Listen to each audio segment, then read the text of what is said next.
Muchachos, buenas tardes. Para mí es realmente muy agradable volver a estar con ustedes en este semestre. Yo creo que todos ya me conocen. Mi nombre es Beatriz Borda. Para aquellos estudiantes que estén nuevos, que sean nuevos y que estén iniciando su segundo semestre, le doy una cordial bienvenida. De todas formas, chicos, voy a estar a cargo del área de embriología de segundo y tercer semestre. Entonces, en nuestra charla de hoy, específicamente, me voy a dedicar a explicarles lo que es o los procesos generales que se llevan a cabo dentro del desarrollo embrionario de cualquier organismo vertebrado. Pero antes, ustedes pueden observar ahí en las diapositivas, les traje unas fotografías y unos esquemas explicativos de lo que es el SARS-CoV-2.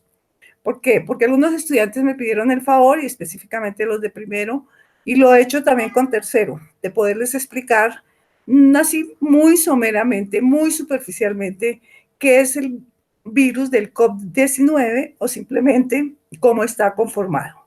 Entonces, aquí en la izquierda ustedes pueden observar la estructura microscópica a nivel de microscopía electrónica de los virus. Ustedes pueden observar estas estructuras de color rosado que corresponde a las espículas, denominadas en inglés en spikes. Estas espículas están hechas de proteína y son importantísimas porque son los sitios específicos por los cuales el virus se acopla perfectamente a una proteína receptora de las células de los alvéolos pulmonares.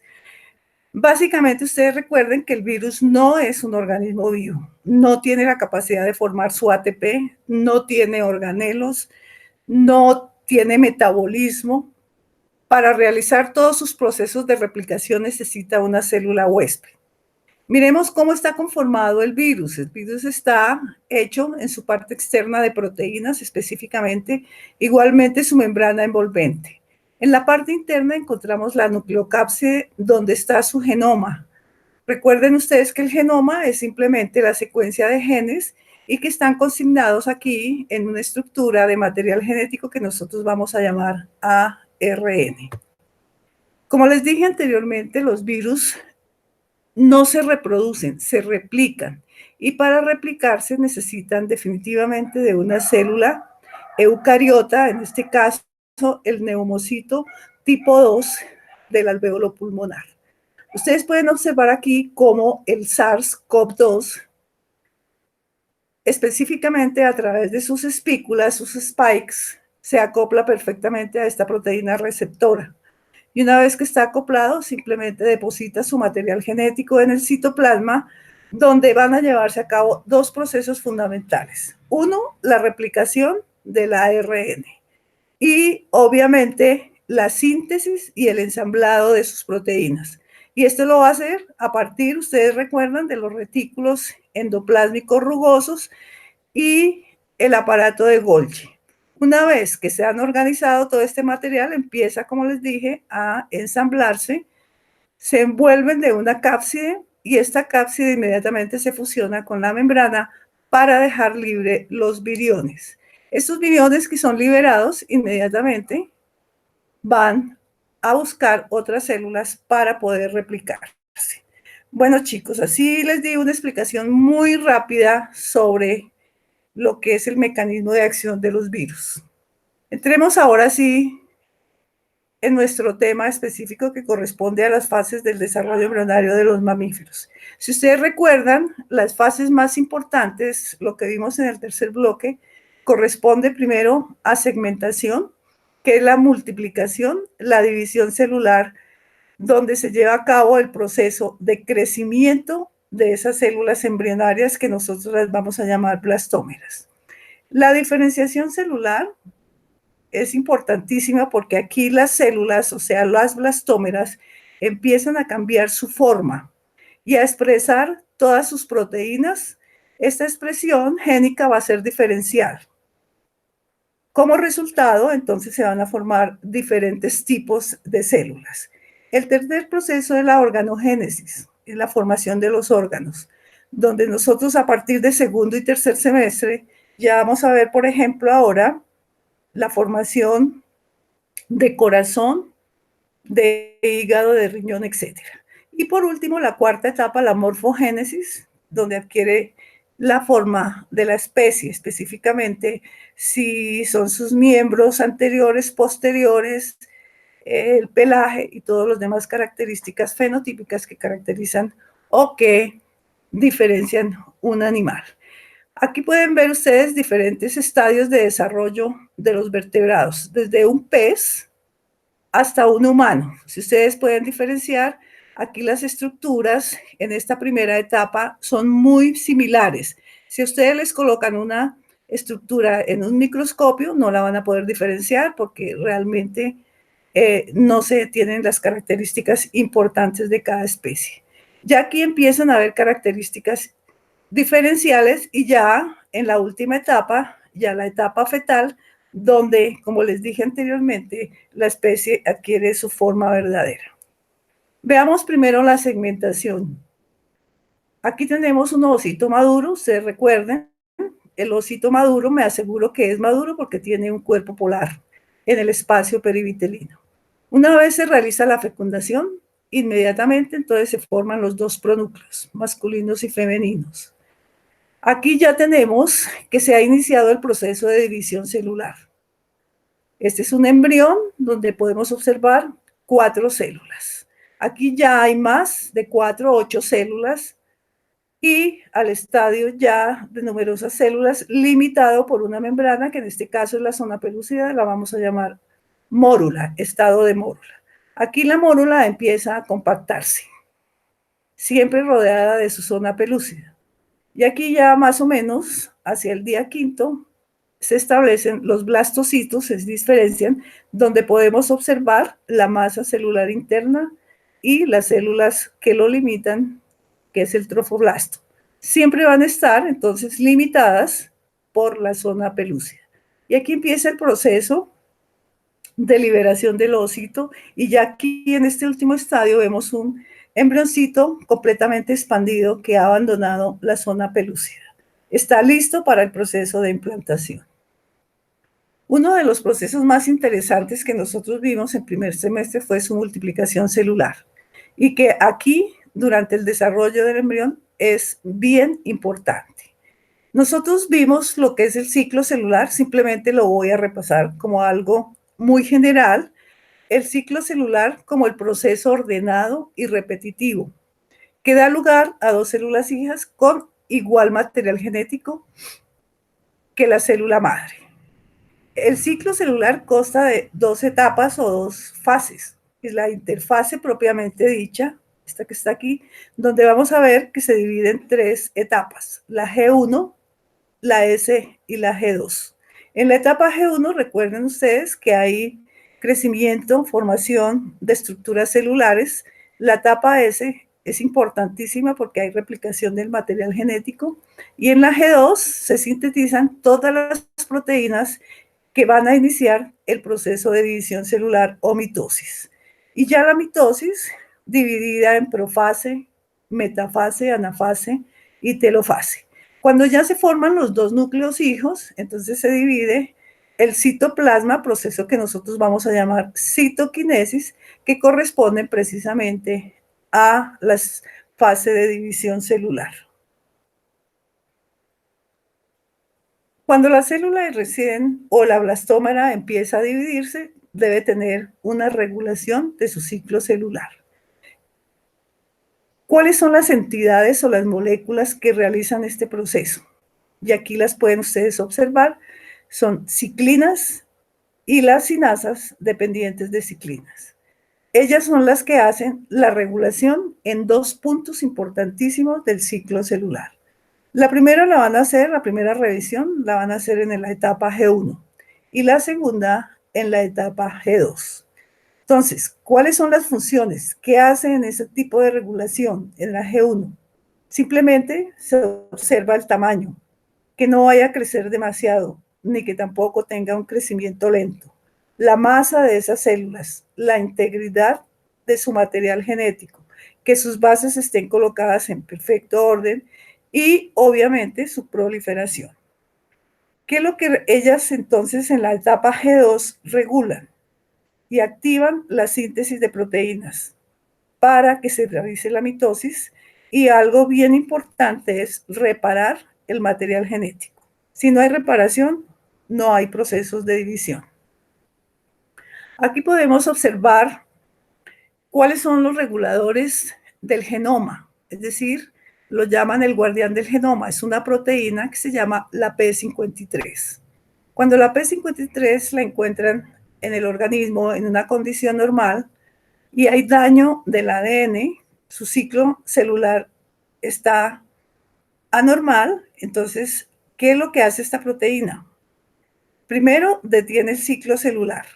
Segundo, repara el ADN. Y por último, le da reinicio una vez que ha llevado a cabo todas estas reparaciones anteriores. Aquí, si definitivamente no puede hacer el proceso de reparación, entonces causa una apoptosis, que ustedes ya saben, que es la muerte, la destrucción programada de esa célula. Tenemos la otra condición en que la P53 tenga alguna mutación, algún cambio de sus bases. Cuando se presenta un daño del material genético, simplemente la proteína no puede actuar, no puede reparar. Simplemente el ciclo continúa y en este caso se va a producir una proliferación de células anormales que nosotros conocemos con el nombre de cáncer. Aquí vemos la expresión génica. Es simplemente el proceso que realizan todos los organismos procariotas y eucariotas. Tiene una finalidad importantísima, que es el formar proteínas. Estas proteínas se forman simplemente a partir de toda la información codificada que está almacenada aquí en el núcleo y específicamente en el material genético. Miremos acá en qué consiste el proceso de información genética.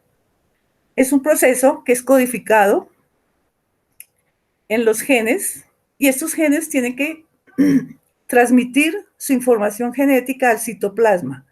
Y allí esta información se transmite específicamente a los ribosomas, donde se lleva a cabo el proceso de síntesis de las proteínas. Este proceso es importantísimo en el crecimiento y desarrollo de un embrión. Durante este proceso se van a llevar a cabo la transcripción y traducción de la síntesis de proteínas. Entonces aquí tenemos, por ejemplo, el material genético en el núcleo. Aquí está, la doble cadena de material genético. Entonces acá lo primero que se hace es el proceso de replicación de este material genético. Una vez se replica, entonces empieza la transcripción. ¿En qué consiste la transcripción? Si ustedes repasan sus conceptos del semestre pasado, es simplemente la formación de este ARN a partir de esta doble cadena o cadena multi. Una vez se transcribe, se forma la molécula pre-ARN mensajero, pero resulta que aquí esta molécula debe pasar por unos procesos de reorganización para poder organizar los genes que tienen a todo lo largo de la cadena de información genética. Este ARN organizado sale del núcleo y pasa directamente al ribosoma. Y allí en el ribosoma, entonces, se localiza en la parte intermedia entre la unidad mayor y la unidad menor y se empieza la síntesis de las proteínas. Y ustedes recuerdan que estos polipéptidos están constituidos por aminoácidos. Entonces, aquí es importante lo que yo les traigo escrito. Dice que el genoma humano y el de los chimpancés son aproximadamente iguales en un 98.8%. Pero ¿qué es lo que realmente nos hace diferentes? Las secuencias codificantes de proteínas son muy diferentes, lo que contribuye a que exista una diferencia entre las distintas especies. Así tengamos nosotros el genoma exactamente igual, nos vamos a dar cuenta que la secuencia de los genes no va a ser la misma en todas las especies. Cada especie va a producir sus propias proteínas en sus diferentes tipos de células y esas proteínas van a tener una función específica. Aquí pueden ver ustedes la replicación del material genético. Recuerden que para replicarse, replicar es simplemente formar otra molécula exactamente igual. Para replicarse es importante la presencia y la activación de enzimas. Y en este caso tenemos la topoisomerasa, las helicasas, las proteínas importantes que mantienen la cadena siempre abierta, e igualmente la DNA, primasa y la ligasa, que son las que se encargan de unir, en este caso, los segmentos de Okazaki en la cadena lenta.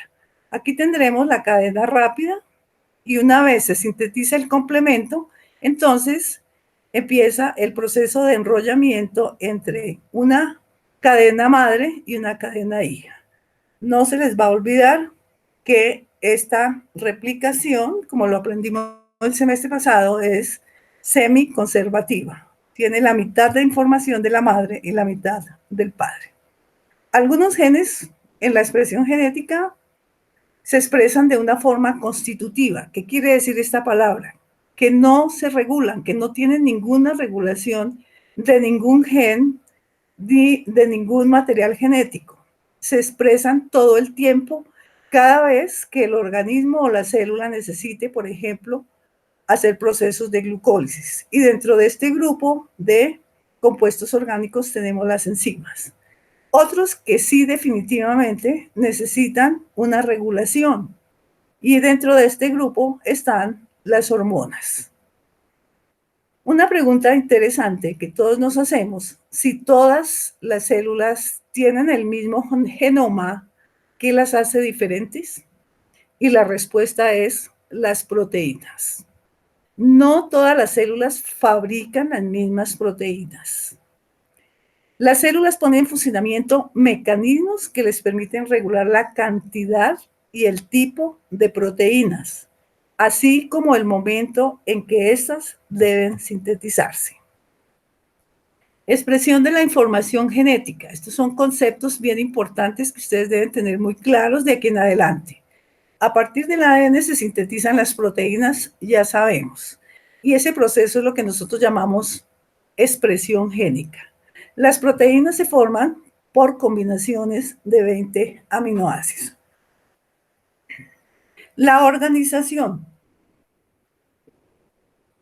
La información genética se encuentra codificada en tripletas, en 3 nucleótidos.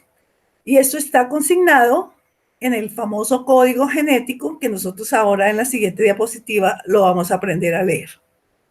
¿Qué es descifrar o interpretar? Es necesario, entonces, este proceso que se lleva a cabo en 2 etapas: la transcripción y la traducción, en la que intervienen específicamente el ARN. Y aquí está el famoso código genético, es un cuadro, donde ustedes pueden observar que aquí en esta dice primera letra, segunda letra y tercera letra. Ven tripletas de bases, por ejemplo, esta triple U, esta uracilo-uracilocitosina, y cada una de estas tripletas de bases están codificando un aminoácido diferente. Por ejemplo, este está codificando, estas 2 tripletas codifican fenilalanina. Aquí, adenina, uracilo-guanina codifican la metionina, y así sucesivamente. Aquí hay 4 codones que están entonces codificando la valina. Si nosotros ya sabemos cómo están organizadas estas bases y qué tipo de aminoácidos está codificando, nadie se aprende de memoria. Si uno quiere saber el código, simplemente va al cuadro de cualquier genética, de cualquier biología, y lo revisa. Para interpretarlo, nos dan este ejemplo. Aquí tenemos una estructura de un ácido ribonucleico. A lo largo están los genes, pero los genes están codificados por codones. Y estos codones son los que me van a dar la posición de los aminoácidos en la proteína. Por ejemplo, el primer codón está refiriéndose a guanina, citosina, uracilo. Yo voy a buscar guanina, citosina, uracilo. Guanina, citosina, uracilo lo encuentro acá, el primer codón. ¿Qué me está especificando? Que este primer aminoácido que tiene que ir aquí en primer lugar es la alanina. De ahí lo ven. ¿En qué consiste el codón 3? Guanina, adenina, guanina. Entonces tengo aquí codón 3, guanina, adenina, guanina, que corresponde aquí a otro aminoácido. Pero si yo voy aquí y veo que estos tripletas de codones no tienen o no expresan ningún aminoácido, al contrario me dicen stop, quiere decir que cuando aquí hay un codón, por ejemplo, este codón uracilo adenina adenina, quiere decir que la cadena llega hasta acá, que de aquí en adelante ya no puede haber más adición de aminoácidos y que la síntesis de la proteína está terminada. ¿Cómo se regula la expresión? Y su producto tiene que ser una proteína. Aquí está en este ejemplo de este material genético que corresponde al ADN. Tengo dos tipos de genes, el gen A y el gen B. Ustedes recuerden que en la expresión se van a transcribir en diferentes ARNs, en este caso 1, 2, 3, 4, 5 ARNs. Estos 5 ARNs están codificados para formar 5 proteínas diferentes. Y aquí lo ven ustedes, 5 proteínas. En cambio, este grupo B transcribe solamente una ARN. Y en el proceso de traducción solamente va a formar una proteína. Entonces, es para comentarles que hay genes que pueden expresar varias proteínas, como también hay otros que expresan solamente una. Si ustedes recuerdan, el gen es un fragmento de ADN que contiene toda la información genética para sintetizar una proteína. Que los genes pueden ser codificantes, facultativos, inducivos, constitutivos, etc. Que se presentan en pares, porque si ustedes recuerdan, en el apareamiento que nosotros hablamos de los cromosomas homólogos en la meiosis, entonces por cada par homólogo hay 2 cromosomas, uno que proviene, un par que proviene del padre y otro de la madre. Algo bien interesante que nosotros vamos a estudiar durante el desarrollo embrionario es cómo se expresan un grupo de genes bien importante que se llaman los genes HOX. Son una familia de genes que participan en el desarrollo embrionario de los organismos y que determinan la identidad de las partes individuales del embrión en sus etapas iniciales. Y aquí en rojo les he escrito, organizan el eje antero-posterior de los organismos bilaterales que incluyen una gran variedad de taxono de grupos de animales.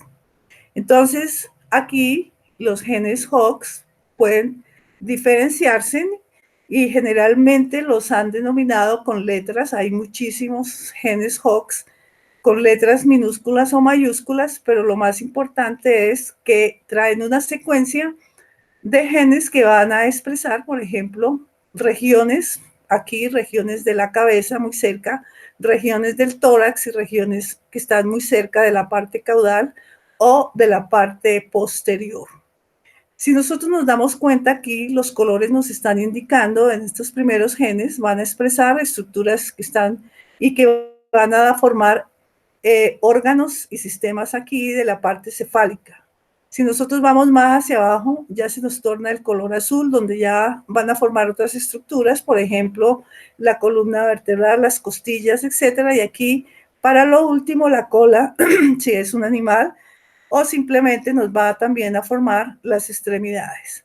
Igualmente, en un humano, nosotros podemos tener aquí la parte de los genes, las primeras que van a expresar estructuras de la cara y la cabeza, las partes azules que van a expresar entonces las estructuras del tórax y por último vamos a tener los genes que van a expresar la formación, por ejemplo, de los miembros superiores o los miembros inferiores. Un ejemplo de la sindactilia, ustedes recuerdan que la sindactilia es una malformación genética en el cual no se lleva a cabo la apoptosis, por ejemplo, en los miembros y los dedos no pueden separarse, entonces simplemente los organismos nacen con los dedos pegados. Entonces eso es una sindactilia y es un defecto, una malformación genética que se va a suceder en este grupo de genes Hox. Bueno,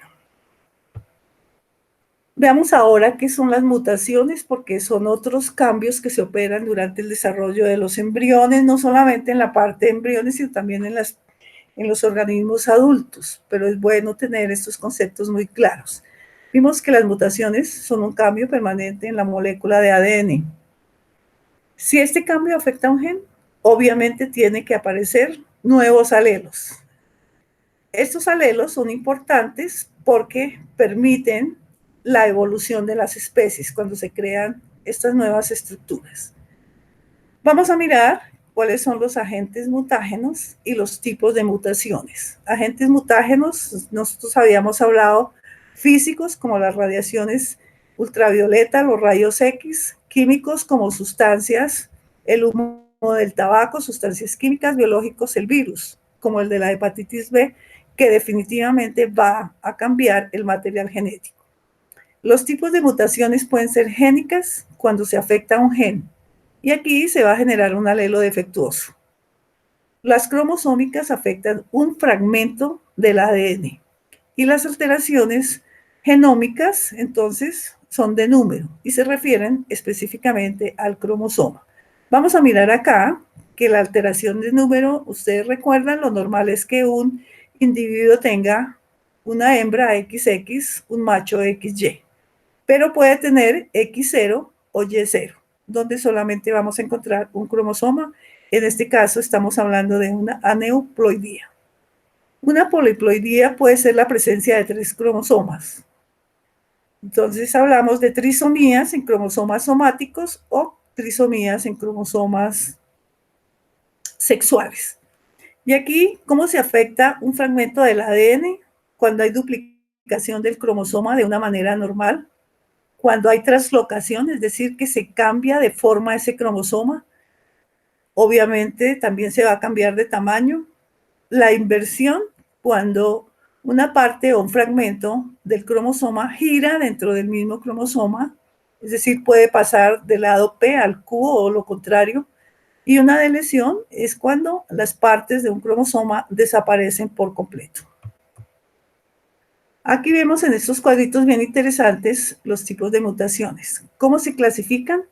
De acuerdo al tipo de células, nosotros ya vimos que hay mutaciones en las células somáticas y hay mutaciones en las células germinales. Si nosotros recordamos la trisomía de Down, está en el cromosoma 21, es un ejemplo de una mutación a nivel de una célula somática. Pero igualmente, si nosotros ya vamos a explicar estas trisomías de acá, lo vamos a tener en células germinales o células sexuales. La expresión génica puede ser dominante o recesiva. Ustedes van a ver en su genética que hay caracteres muy dominantes y otros son recesivos. La expresión o la extensión del material genético, como ya vimos, entonces pueden ser génicas cuando se afecta estrictamente la estructura de un gen del cromosoma, cuando son cromosómicas, es decir, que afectan la estructura, la morfología, y aquí genómicas cuando afectan ya el número de cromosomas. Si nosotros miramos estas trisomías en cromosomas sexuales, vamos a darnos cuenta que resultan estas trisomías bien diferenciadas. Por ejemplo, en este primer caso, nosotros tenemos espermatozoides con 2 cromosomas Y, que no es normal. Pero este cromosoma con este espermatozoide con 2 cromosomas Y fecunda un ovocito que es normal.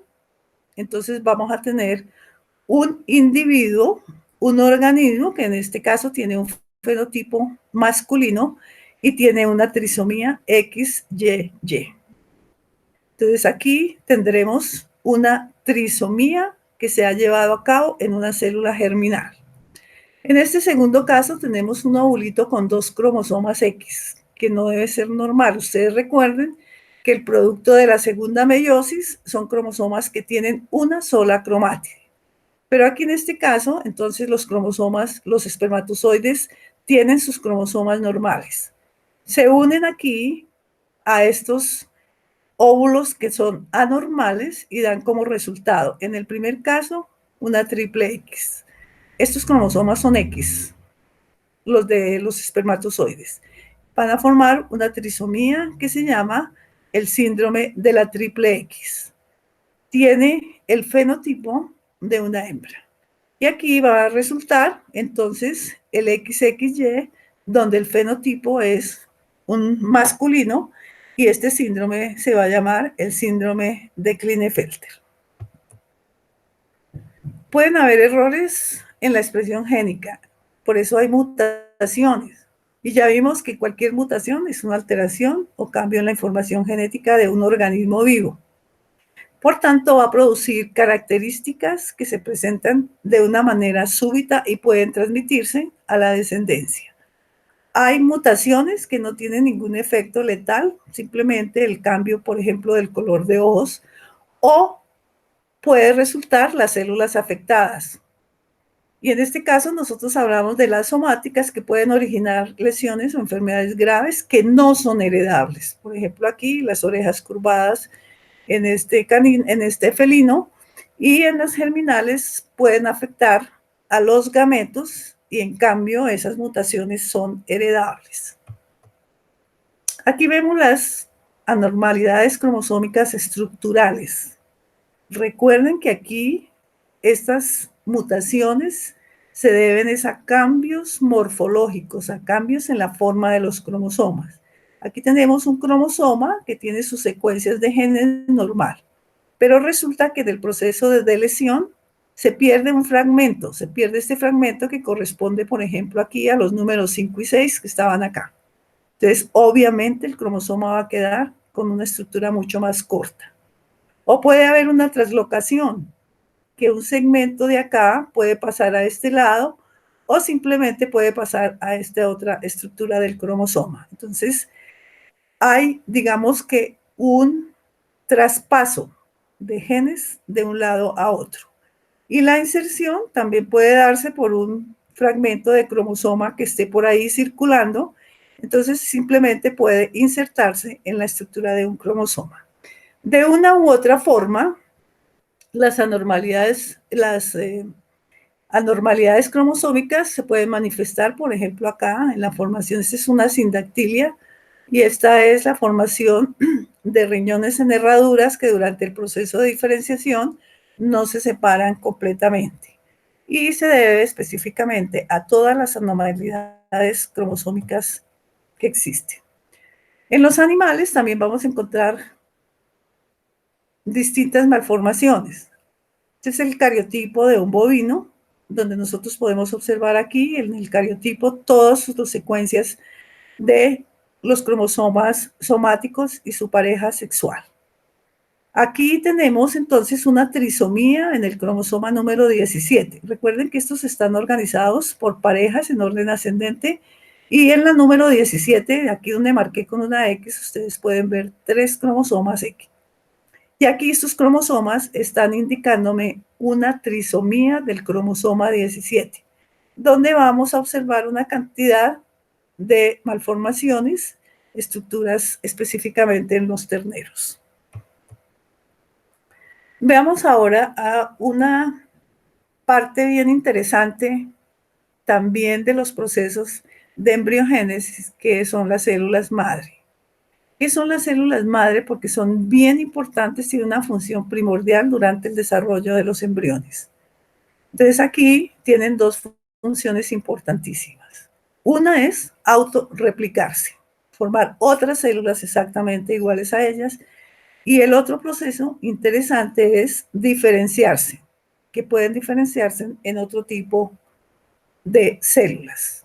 Las vamos a clasificar entonces en totipotenciales. Generalmente todas las células embrionarias y específicamente de las blastómeras son capaces de generar células en todos los organismos, sean somáticas o germinales. Si yo saco, por ejemplo, a nivel de una mórula, una blastómera, me voy a dar cuenta y la coloco en un medio de cultivo, me voy a dar cuenta que esa blastómera de la mórula es capaz de formarme un organismo completo. Por eso yo la voy a llamar ese tipo de célula madre totipotencial. Las pluripotenciales ya su expresión genética va disminuyendo un poco.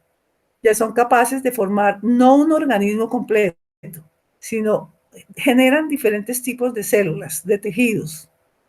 Poseen la capacidad de dividirse indefinidamente y las podemos encontrar, por ejemplo, en el cordón umbilical. Ustedes han oído que hoy día están guardando los cordones umbilicales en nitrógeno líquido para conservarlos y poder obtener células madres, cultivarlas para tratamientos, por ejemplo, de la leucemia. ¿Qué son las células madres multipotenciales? Que se encuentren en algún tejido. Entonces, este tipo de células simplemente disminuyen su capacidad, pero definitivamente tienen esa capacidad de formar un tejido. Las oligopotentes son generalmente, forman unos tejidos muy específicos de un órgano. Esas son ya demasiado estrictas. Y las unipotentes son las que pueden generar un solo tipo de tejido, una célula solamente. ¿Cómo se clasifican las células madres? En tres grupos: las células embrionarias, las madres adultas o somáticas y las hematopoyéticas. Las embrionarias, como les digo, las más importantes que generan todos los tejidos de un organismo. Las células madres adultas, como su nombre lo indica, están presentes en ciertas estructuras de los organismos adultos, tienen una capacidad más limitada de generar tipos de células. Hoy en día están haciendo cultivos de estas madres adultas y realmente han tenido éxito, por ejemplo, para la recuperación de tejido cardíaco. Células madres hematopoyéticas, es una célula inmadura, y aquí estas células madres las vamos a encontrar en la médula roja de los huesos, de algunos huesos, donde tienen la capacidad de diferenciar los tipos de células sanguíneas como los eritrocitos, los leucocitos y las plaquetas.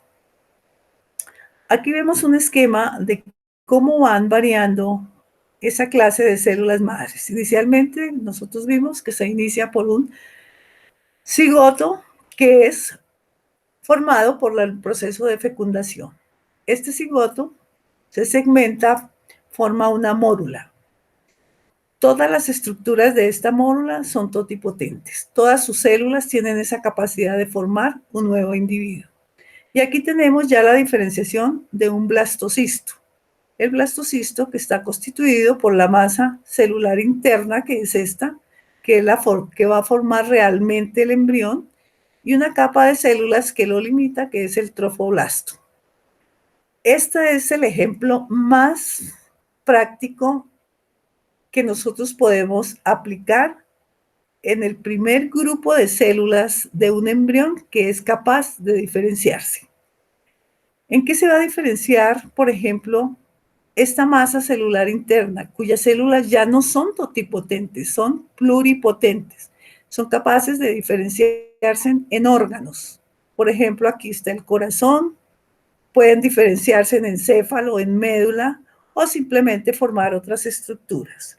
Pero igualmente, de multipotentes, su información genética va disminuyendo, se va haciendo cada vez más escasa. Y aquí ya no van a tener sino la capacidad de formar una célula. Igualmente que en el caso anterior, células madres totipotentes, que en la medida que el embrión va creciendo, se va diferenciando, va formando nuevas células pluripotentes, multipotentes adultas. Aquí están las unipotentes, que tienen la capacidad de formar distintas células y células de diferentes tejidos. Como les decía anteriormente, el estado de blastocisto es bien importante, donde nosotros diferenciamos su masa celular interna. La masa celular interna es pluripotente porque es capaz de diferenciar el epiblasto y el hipoblasto. Ustedes recuerdan que el epiblasto va a formar el endodermo, el mesodermo y el ectodermo. Y aquí igualmente el epiblasto va a estar en la capacidad de formar células germinales. El trofoblasto, por su lado, esta capa que envuelve el blastocisto, es importantísimo en la formación de placenta y cordón umbilical. Nosotros también hablamos del hipoblasto, el hipoblasto que va a dar origen al saco vitelino. Y como vamos a ver más adelante, en el saco vitelino se van a formar las primeras células sanguíneas o eritroides en el embrión. Otro proceso fundamental es la diferenciación celular. ¿Qué es la diferenciación celular? Es simplemente el cambio que se opera en las células teniendo en cuenta su forma. Ya una célula, nosotros no vamos a ver células mesenquimales, que son las células embrionarias más o menos redondeadas, sino que cambian a formas muy ramificadas, por ejemplo, una neurona, formas alargadas, por ejemplo, una célula muscular. ¿Por qué cambian su forma? ¿Por qué se asocian? Y cambian su forma para desarrollar una determinada función. Y aquí nosotros vemos las células madres, cómo se diferencian en distintas formas, en distintos tamaños y en distintas funciones. Ustedes ya pueden saber cuál es la función de un cartílago o de un hueso, la función de una célula sanguínea, aquí la función de un vaso, de una célula nerviosa, de una célula muscular. Y hablamos que la diferenciación celular es simplemente el resultado de la expresión diferencial de los genes específicos en cada tipo de células. Que esta activación o esta diferenciación tiene muchos factores, por ejemplo, la activación de sus genes. Aquí también va a influenciar el medio ambiente físico, el medio ambiente biológico, el medio ambiente químico. Las señales de células vecinas. ¿Qué señal me está mandando, por ejemplo, en la matriz extracelular? Si ustedes recuerdan, una señal que puede ser que me tengo que dividir, que me tengo que nutrir. Todas estas señales entonces se realizan a través de esa matriz extracelular y por la ausencia de factores de regulación. Entonces, esto es bien importante que ustedes lo tengan en cuenta. Cada tipo celular, una vez diferenciado, comienza a sintetizar sus proteínas diferentes que los distingue de otros tipos celulares. Por eso nosotros somos diferentes unos de otros, así tengamos el mismo genoma, así tengamos el mismo número de cromosomas, nuestra secuencia genómica es diferente. Hablamos ahora de cuáles son los primeros ejemplos de diferenciación celular. Y esto con relación a tejidos, a masas que se empiezan a diferenciar en las etapas primarias del embrión. Nuevamente tenemos aquí un blastocisto que ya está completamente liberado de la zona pelúcida, su masa celular interna.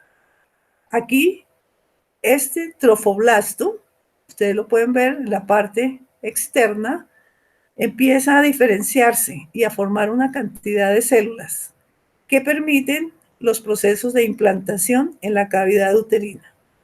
A su vez, también la masa celular empieza a diferenciarse porque a partir de esta estructura, ustedes recuerden que se va a formar el epiblasto y el hipoblasto, que son importantes en la diferenciación de las membranas del ectodermo, mesodermo y endodermo. Aquí vemos el proceso de fecundación, en este proceso ya completo, un cigoto en su estado bicelular, un estado de mórula, y ya cuando empieza el blastocisto tardío a implantarse aquí en la cavidad uterina, entonces empiezan los procesos de diferenciación celular. La diferenciación celular se va a hacer aquí a partir de la masa celular interna, donde estas células tienen toda la información genética para formar, por ejemplo, una neurona, un glóbulo rojo o simplemente una fibra muscular. Otro proceso importantísimo que nosotros vimos corresponde a la apoptosis. Ustedes definieron la apoptosis como una muerte, una desintegración de una célula programada. Aquí en la parte de la izquierda, ustedes alcanzan a observar el desarrollo de un bovino, donde nosotros podemos diferenciar ya la emergencia de sus miembros anteriores y posteriores. Y aquí en la derecha hemos sacado las estructuras terminales, las yemas germinales, que corresponden a la formación de los miembros, tanto anteriores como posteriores. Entonces, ¿por qué traje este ejemplo? Porque aquí inicialmente el miembro lo vamos a ver como una simple yema. Pero resulta que esta yema tiene que formar los dedos. Si estamos hablando, por ejemplo, de un humano, pues tendrá que formar 5 dedos. Si estamos hablando de un artiodáctilo, de una pezuña, por ejemplo, de las pezuñas de un cerdo o simplemente de un caballo, pues va a ser muy diferente. Ustedes tienen que diferenciar aquí que son especies artiodáctilas y perisodáctilas.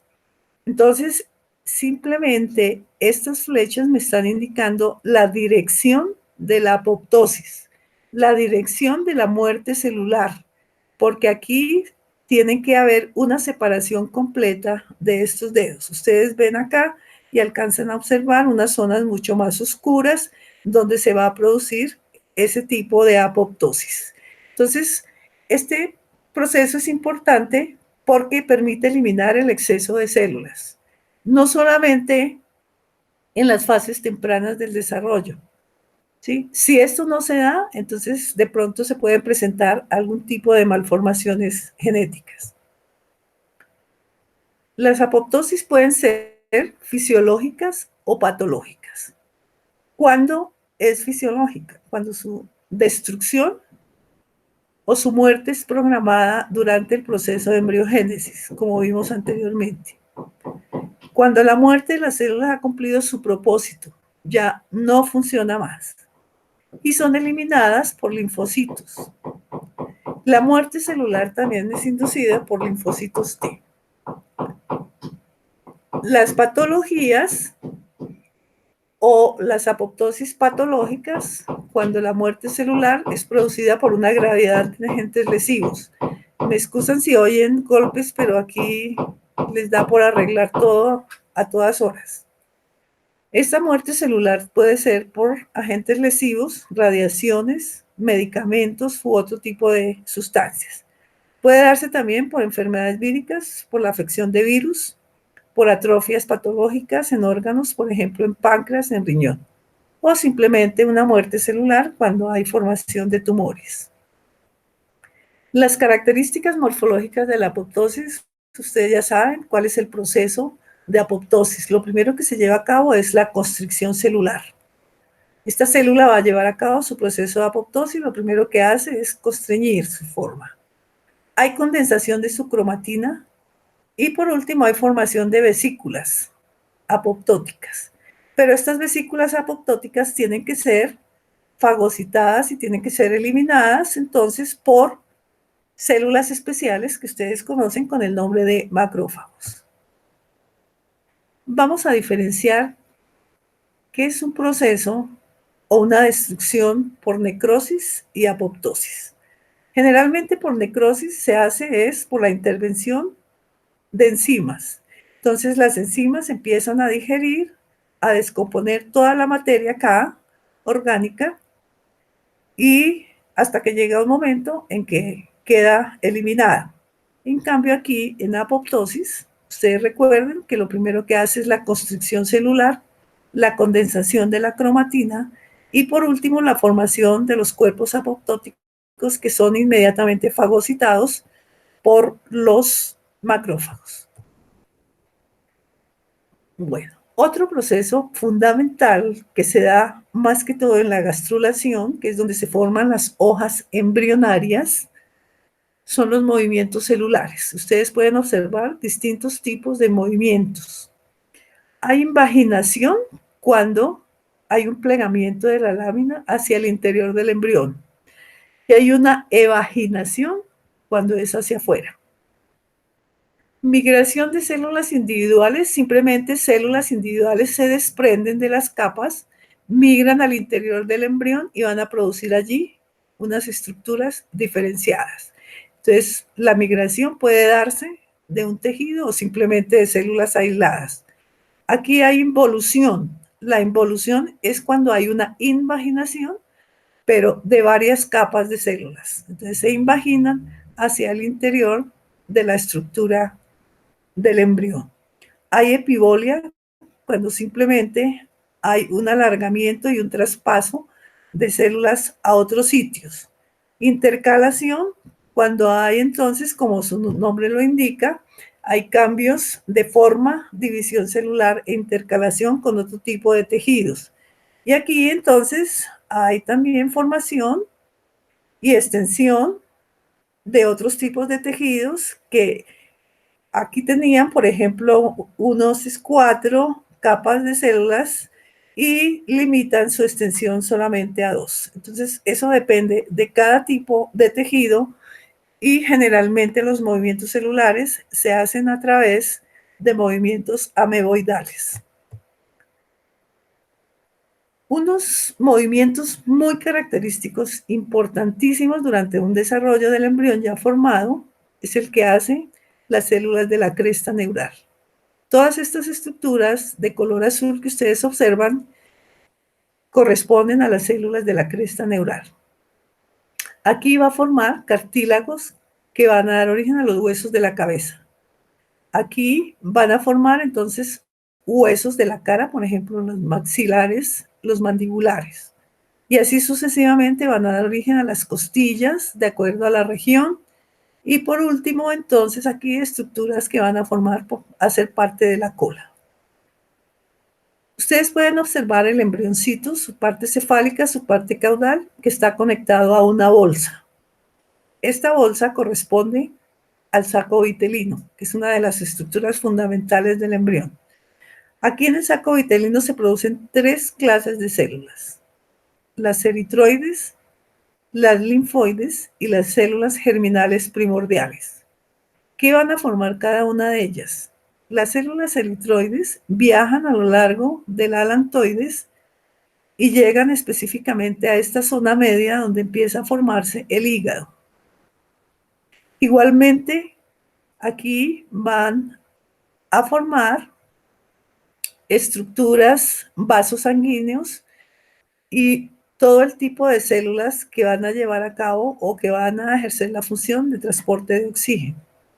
Las células linfoides, que también viajan a través de esto, y van a formar entonces estructuras, por ejemplo, el vaso, o simplemente pequeños ganglios. Y por último tendremos aquí las células germinales primitivas, estas son, digamos, las iniciales, que viajan también a través del alantoides, suben y se localizan aquí en esta porción del embrión, donde van a formar las futuras gónadas.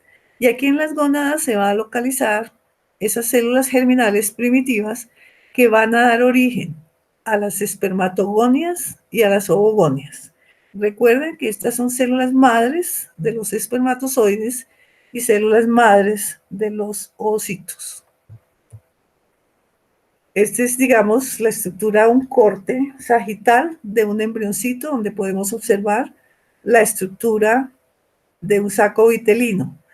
Todos los animales, y específicamente los mamíferos, su saco vitelino tiene una forma un poquito diferente. De todas maneras, el saco vitelino es importante porque, como les dije, aquí en estos sitios específicos se van a formar las primeras células sanguíneas que viajan a través del alantoides, mírenlo acá, continúan por acá, suben a través de esta estructura de color amarillo que es el tubo digestivo primitivo y llegan a estas crestas que son las futuras gónadas y allí van a diferenciarse estas células germinales en espermatogonias y ovogonias. Y esto es simplemente para que ustedes vean otros procesos o movimientos que realizan los embriones. Este es un estado de gástrula donde nosotros podemos, o un estado trilaminar que ustedes ya han oído hablar de él, que corresponde a 3 hojas embrionarias, la de color azul, el ectodermo, el mesodermo y esta hoja de color amarillo que corresponde al endodermo. Entonces, como ven acá, empiezan a migrar células que cambian su forma, su morfología, su tamaño, empiezan a migrar hacia la porción media y aquí van a formar un tejido importantísimo que es el mesodermo. Las células que quedan del epiblasto formarán el futuro ectodermo. Ustedes recuerdan que el ectodermo es importantísimo en la formación del sistema nervioso e igualmente en la formación de la piel y todos los accesorios.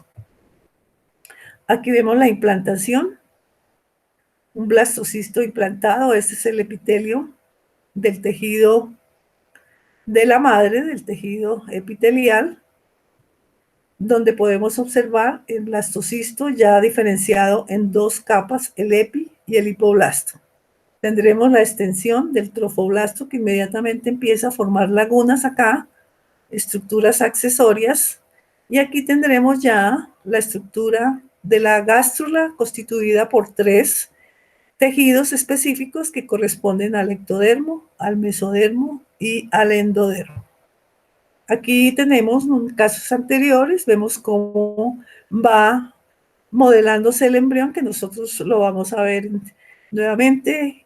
Importante es la formación del tubo neural, e igualmente aquí se empieza a formar una cavidad que se cierra completamente derivada del saco vitelino que corresponde al estómago primitivo, al intestino primitivo.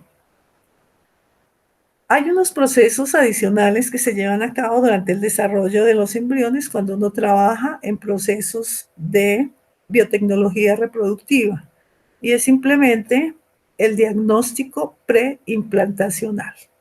¿En qué consiste este proceso? Simplemente lo que se hace es, en los embriones que se están desarrollando, por ejemplo, en una caja de Petri, inmediatamente uno saca un embrioncito o varios embrioncitos para hacer un análisis de las estructuras genéticas de la parte de su núcleo.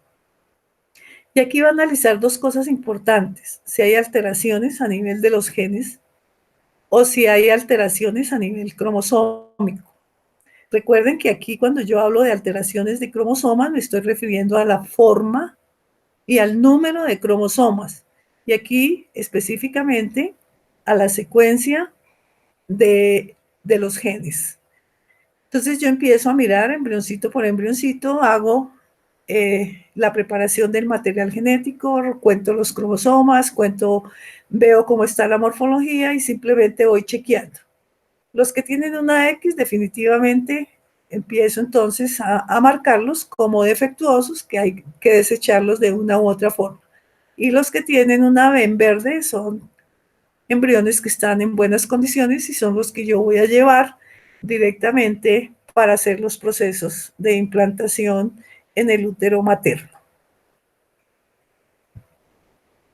Bueno, tiene un virus este computador. Me excusan.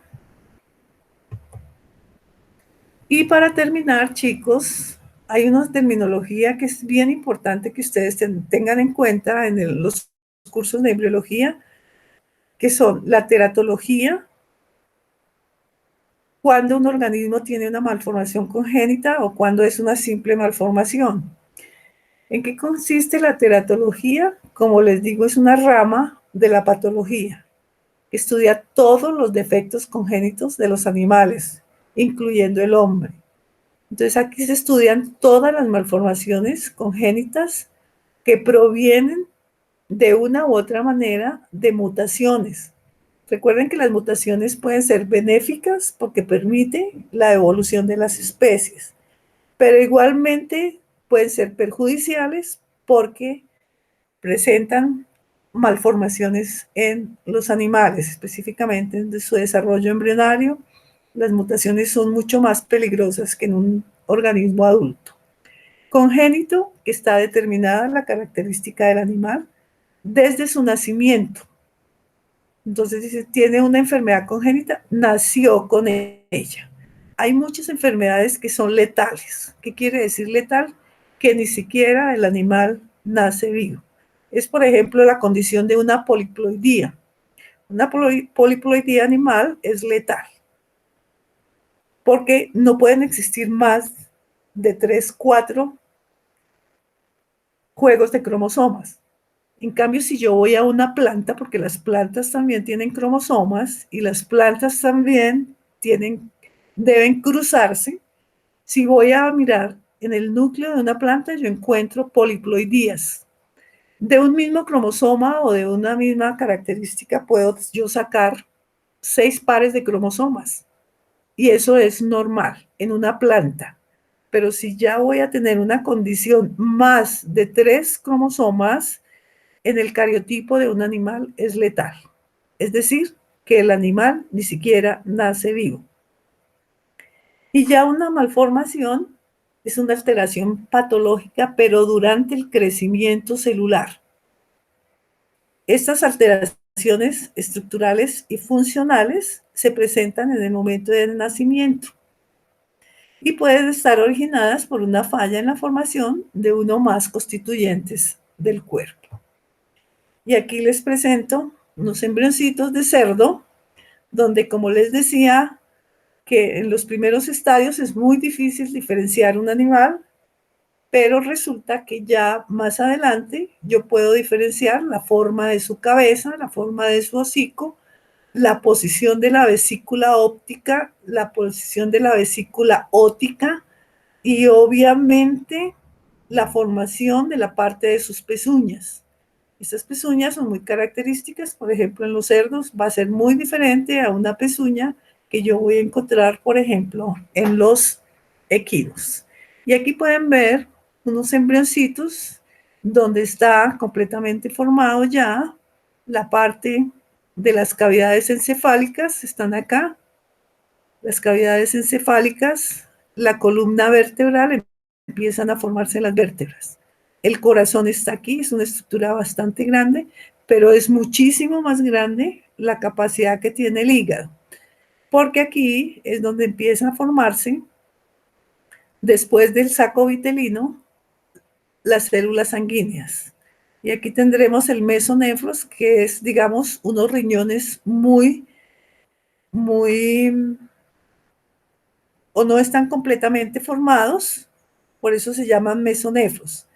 Aquí estarán las gónadas, donde llegan específicamente todas las células germinales primitivas. Este será el hígado de este embrioncito.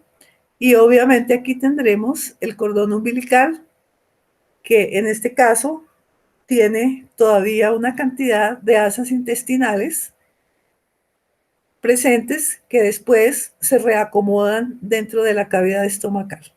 Bueno, chicos, espero me hayan entendido esta charla. Como les dije, una charla muy general sobre los procesos que se suceden en el desarrollo de un embrión de un mamífero. Muchas gracias.